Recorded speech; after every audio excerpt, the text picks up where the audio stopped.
Hola, buenos días a todos. Resulta difícil tal vez aportar un panorama más preciso o una semblanza tan activa como la que han planteado quienes me precedieron en el uso de la palabra. Desde diferentes ámbitos o de diferentes perspectivas, pareciera que nos encontramos ante una suerte de ensombrecimiento general de la época, ¿no? Un desconcierto que tiene que ver con este nuevo avance del capital, donde algunas de las conquistas que se creían logradas y en algunos casos consolidadas en diferentes países de América Latina pasan a ser crecientemente cuestionadas, pasan a estar en riesgo, y en esto nos encontramos entonces, bueno, cuando hablamos de ensombrecimiento y de desconcierto, ¿no? Cómo reaccionamos, cuáles son las formas que tenemos para posicionarnos y de enfrentar esta nueva avanzada. El compañero que me precedió refería y utilizó taxativamente el término imperialismo, ¿no?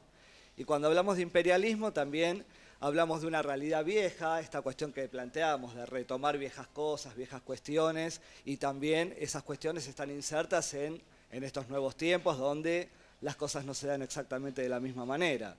Entonces, bueno, básicamente quizás en los últimos años, del lado de muchos intelectuales, escuchamos, tal vez con exagerada frecuencia, hablar de términos como multilateralidad, como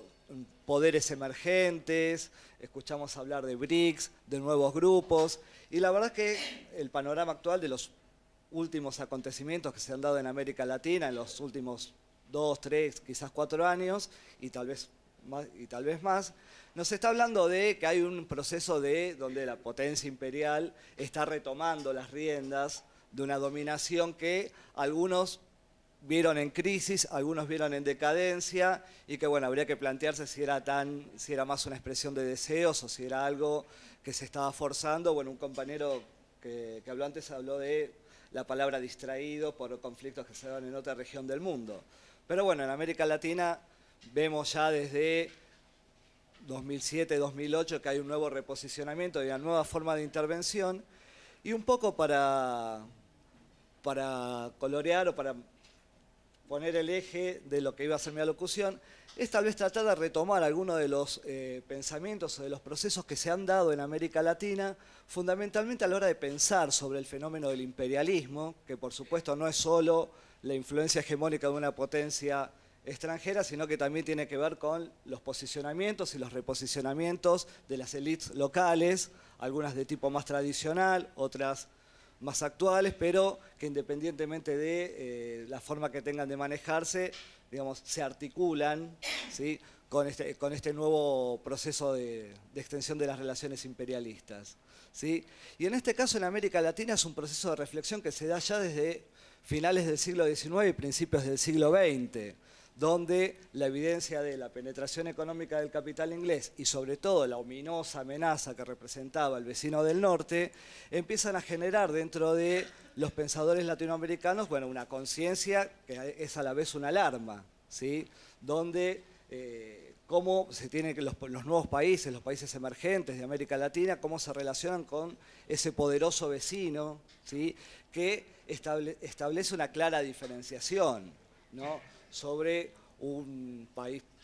que se autovalora como industrial, protestante, blanco, ¿sí?, cómo se va contraponiendo con las esencias tal vez más clásicas de la herencia hispánica, de un país de la herencia hispánica católica, de corazón agrícola, ¿sí? Y es así como las primeras voces de alarma empiezan a llegar sobre todo del área centroamericana, a través, por ejemplo, de la obra y de la lucha política de José Martí, que va a preconizar sobre todo, junto con esta noción del antiimperialismo y el peligro que representaba este vecino del norte, bueno, la revalorización de la nacionalidad, bueno, en el caso de la cubana, que bueno, él va a morir peleando precisamente por la independencia, y donde él, bueno, por suerte no le tocó ver, ¿sí?, cómo, en una forma de intervención, los Estados Unidos impusieron en la propia Constitución cubana lo que se llama la enmienda Platt, donde se le autorizaba a intervenir en el caso que el gobierno cubano tomara decisiones que afectaran, ¿sí?, a los intereses de los Estados Unidos, principalmente dados por la cuota azucarera.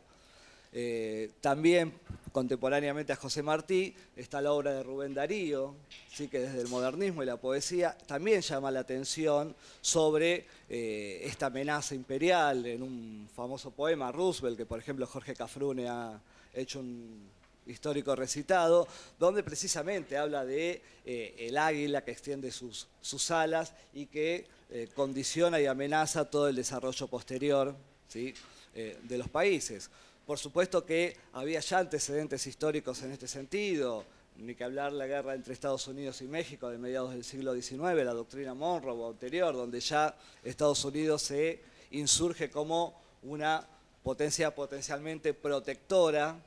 ¿sí? Y usando el término de protección como para empezar a delimitar un campo de acción, lo que, bueno, quizás un tanto despectivamente se va a llamar después su patio trasero, ¿sí?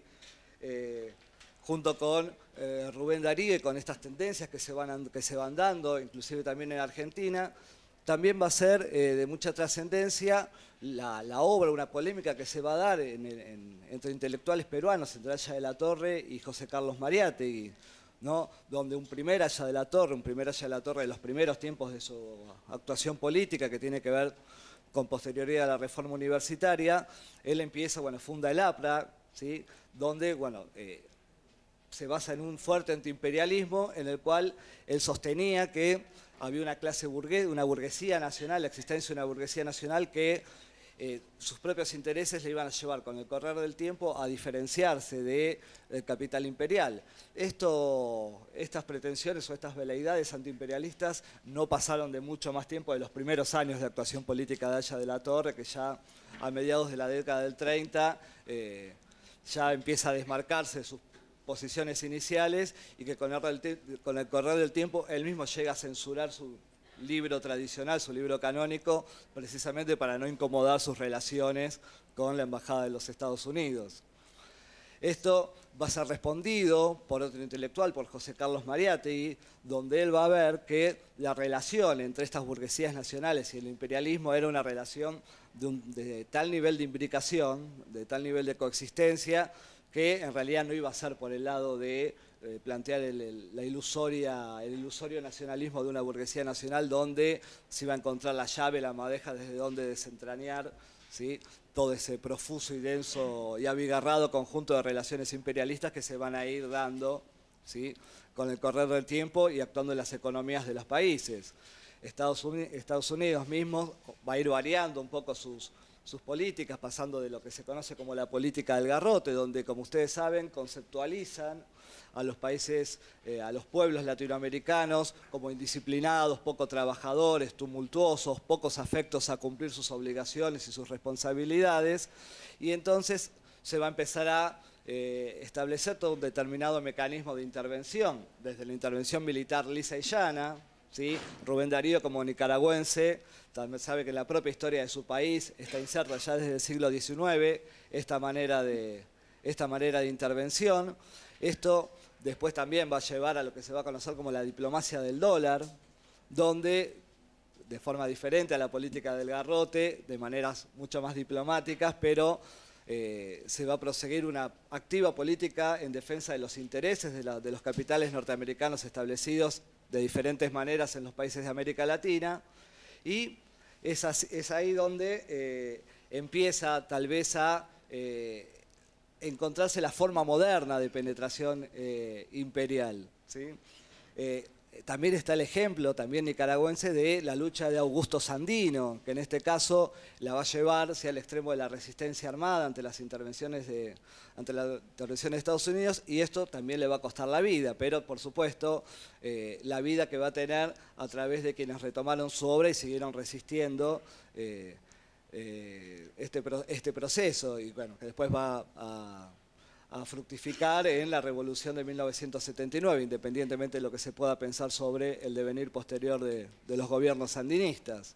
Es decir, estamos ante un abigarrado caso, ante un continente donde estos procesos de reflexión, estos procesos de luchas, vienen ya desde hace mucho tiempo, y en este panorama tal vez de desconcierto, este panorama tal vez sombrío, quizás haya que recurrir a una cita del viejo Marx, cuando se habla de encontrar lo nuevo en lo más antiguo que tienen las cosas, ¿no? Y ese, precisamente en toda esta profusa delimitación, y esto es, si se quiere, un punteo acotado por las necesidades de economía, de tiempo, de este coloquio, y también por el deseo de que podamos después intercambiar y preguntar y debatir entre todos nosotros, lo que tiene que ver con una esencia fuerte, que es la esencia del pensamiento antiimperialista latinoamericano, ¿no? Y es un pensamiento antiimperialista que forma parte, si se quiere, de las tradiciones de pensamiento, de lucha y de debate más características entre los pensadores y los luchadores latinoamericanos, y que evidentemente quizás estamos en un momento donde es necesario que podamos redebatir ante los nuevos contextos, ante las nuevas realidades, también cuestiones que desde la historia y desde la memoria forman parte de nuestro acervo cultural.